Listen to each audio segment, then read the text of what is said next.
இருப்பாரு. அவருக்கு இணையாக இணை ஊழியர் சாமியல் ஐயாவும் பத்தி தெரியாது, நல்லா தெரியும் உங்க எல்லாருக்கும். அவரும் அதே போலதான், ஊழியர் எப்படியோ இணை ஊழியரும் அப்படிதான்.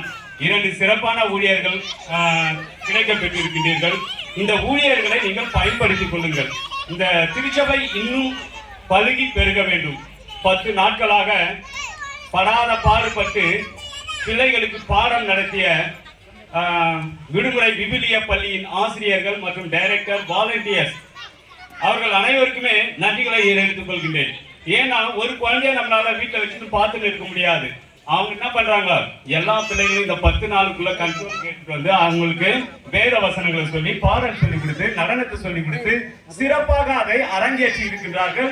அவர்களுக்கு ஆயர் வழியாக, திருச்சபையின் நிர்வாகத்தின் வழியாக, செயலர் வழியாக, ஊழியர்கள் வழியாக, பிசி மெம்பர்கள் வழியாக நன்றிகளை எடுத்துக் கொள்கின்றோம். படைப்பினை கொண்டாடுவோம், இதுதான் தலைப்பு. படைப்பெல்லாம் நமக்காக படைக்கப்பட்டதுதான், நாம நல்லா வாழணும் அப்படின்றதுனால தான். கர்த்தர் எல்லாத்தையுமே வார்த்தையினால் உண்டாக்கினார். ஆனால் மனிதனை மட்டும் என்ன பண்ணாரு, கரங்களினால் உண்டாக்கினார். ஒரு மண்ணை எடுத்து பொம்மை செய்து தன்னுடைய ஜீவ சுவாசத்தை அதுக்கு கொடுத்தார். அப்ப நாம விசேஷித்தவர்கள். நாம் வந்து படைக்கப்பட்டது விசேஷமான படைப்பு. எப்படி தேவசாயலாக படைக்கப்பட்டோம். எப்படி படைக்கப்பட்டோம், தேவசாயலாக. அதை இழந்து போனோம். இதை எல்லாமே நம்ம கடவுளுக்கு என்ன பண்ணணும், சொல்லி சொல்லி நன்றிகளை ஏறெடுக்க வேண்டும். அதற்காக தான் இந்த செம்பொருள் கொடுக்கப்பட்டிருக்கின்றது. அதிகமா நான் பேசக்கூடாது, ஏன்னா ப்ரோக்ராம் நிறைய இருக்கு, உங்களுக்கு மொக்கப்பட மாட்டேன்.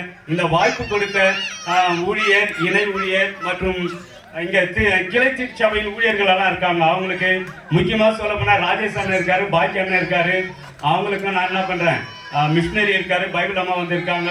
எல்லாருக்குமே நன்றிகளை கூறி இடம் சாருகின்றேன். அது மட்டுமல்ல, குருசேகரத்தின் சார்பாக உங்கள் ஊழியரையும் இணை ஊழியரும் வரவேற்பது எங்கள் தலையாய கடமையாக இருக்கின்றது.